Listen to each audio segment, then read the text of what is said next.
was the shooter in handcuffs on the ground, and it appeared that he wasn't alive anymore.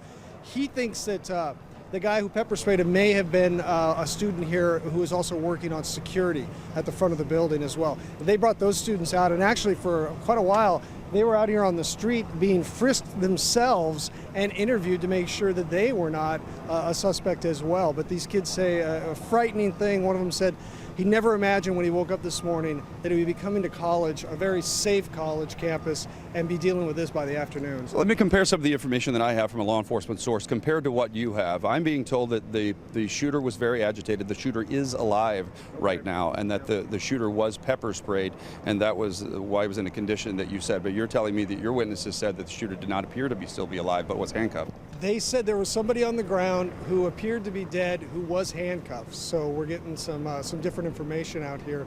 Well, sometimes when you have a scene like this, the officers will come and they'll just handcuff everybody. True.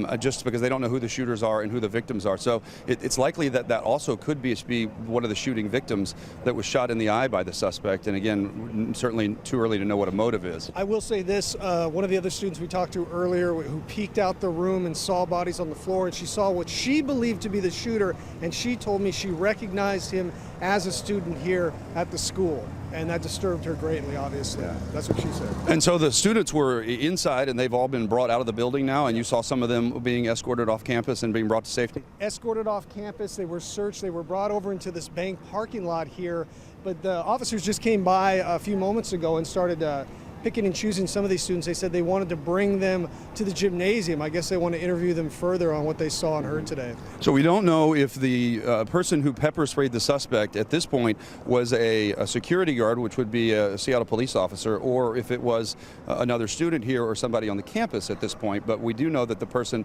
pepper sprayed the shooter, and that the shooter told him and another person, don't move, and when the other person moved, he shot them. So it's very early in the information, and witnesses are always going to be conflicted on their statements as they come out. But the main thing right now, at least for the safety of everybody here, is that the shooter is only one shooter, and that person's in custody.